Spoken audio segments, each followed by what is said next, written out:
I want to tell you a little story about chronic undercharging.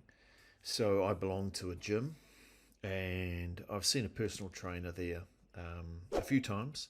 And then I saw him out on the park, and I was doing some exercises and some running around. And I've been doing a bit of training for a couple of tournaments that I intend playing in for cricket.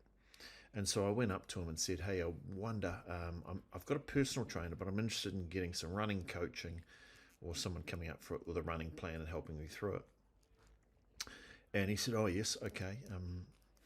And he's Japanese, and we agreed to meet at the club a few days later, and we sat down, and he asked me a few questions. I was reasonably prepared because I knew what I wanted and how I wanted it, and he kind of mapped out a plan for me on the spot. You can see the plan here. I said, well, how often, can I see you again? He said, "Oh, yes, that's fine." I said, "Well, okay, that's great." So we came up with a plan, and I said, "Would you, can you send me an invoice?" He said, "Oh, no, I wasn't going to send you an invoice. I'm just happy to do this." It's a bit uncomfortable because I'd rather he sent me an invoice, right? But I'm a professional and I charge for my time, and I'm constantly instructing my clients to charge for their time. Don't turn up. He had to turn up to this place, meet me, give me his expertise in the club, effectively wrote out this program, then went away and typed it up and put it into a spreadsheet like this, and I said, "Well, give me an invoice." Well, he sent me an invoice for $50. He said, "I charge $50 a month." $50 a month. Now, chronic undercharging. I could see him tense when he was talking about fees. He didn't really want to talk about fees. I certainly didn't mind. Like, I'd just come from the osteo that morning where I'd paid $70 for an osteo session, and I'd been to a podiatrist on Friday or yesterday, can't remember, a couple of days ago, where I had agreed to pay over $900 for some rigid orthotics that go in your shoes, right? So,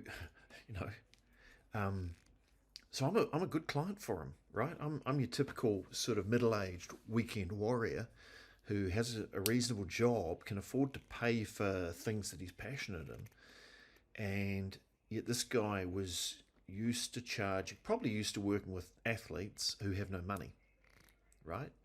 Now, that's another important point. If he's used to dealing with maybe top class 25-year-old athletes who are probably at university or working part-time trying to make it on the international scene, because this guy is a sort of a national level runner himself and coaches national level runners.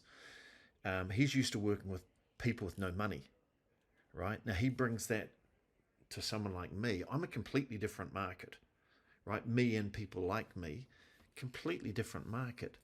I'm paying, I'm training. If he'd have asked the questions, if he'd have qualified properly, he would have asked several questions and found out. I mean, I told him, not that he asked, but I would have told him I'm off to 4 different tournaments. I'm 2 in Australia, 1 in South Africa, and 1 in New Zealand.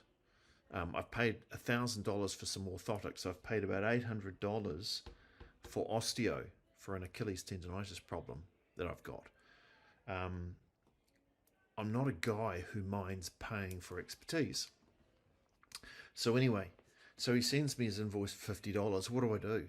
I mean, so anyway, I'm going to pay him more than $50. I'm not going to pay him, $500. I'm going to pay him $75. And he's going to go, "Why have you paid me more than my invoice?" I'm going to go, "Because you're undercharging," right? Now, he's not a client of mine. It's not for me to go and coach him and tell him what he should be doing. Although, but if I was coaching him, right? If I was coaching him, here's what I'd tell him. Maybe you can only charge $50 an hour when you're dealing with 25-year-olds who want to be a good runner. But when you're dealing with the weekend warrior, who has a good job and can afford to pay more, they will pay 10 times more than that. So number 1, qualify them. Number 2, find out how motivated they are and what they want to achieve. Find the why. because and find out what they're currently doing to overcome their existing problems. Right, the podiatry, the osteo, the travel. That this guy's spending a bit of money. Number 3, don't sell a 1 hour. He was selling $50 a month. $50 a month to meet with me once a month. But he also said, you can email me, you can ring me up, he's selling support as well, right? So he's $50 a month, right? Now, I would pay 5-6 times more than that, right? I'd pay $300 a month. He doesn't know that, but I want to run properly, and I don't want to get Achilles tendonitis. And if he can help me do that by working smarter, not harder, $300, no worries. But he should be selling. He should qualify them. Then he should sell packages, right? And the packages would include, I'll do a program for you, and you'll have phone access to me. You'll have email access to me. I'll meet you every 2 weeks. A package of stuff, and then.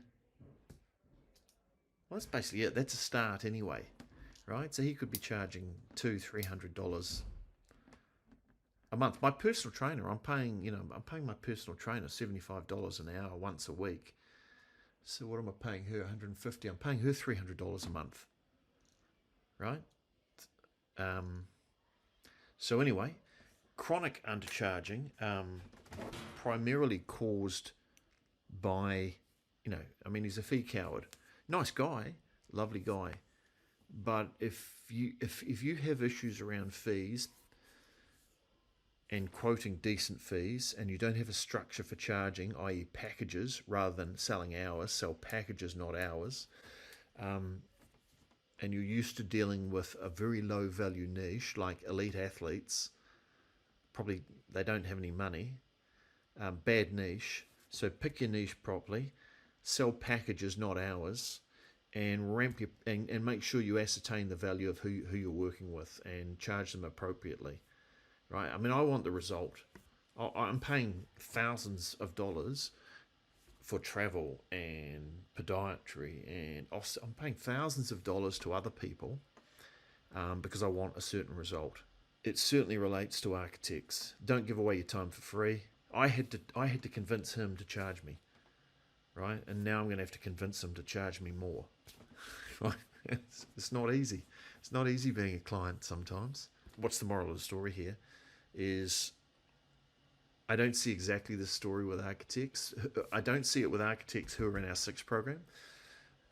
But when they come into our 6 program, or when they're not in our 6 program, I see a lot of this type of thing. Right, obviously not $50, but I do see fee cowardice, right? And you're killing yourself. You're making life incredibly hard. So anyway, if you've got any comments or thoughts, I hope this helps, because I haven't done this to make fun of anyone. I actually feel sorry for this guy, and I will help him if he wants me to help him, and I want to help you as well if you need help. But the first step is awareness. You've got to see it. So maybe if you see it in someone else, a personal trainer, then some of this you can take on board and go, actually, some of that is me, and some of that needs to change, and it needs to change now. Anyway, hope that helps. Hope that wakes you up if that's you.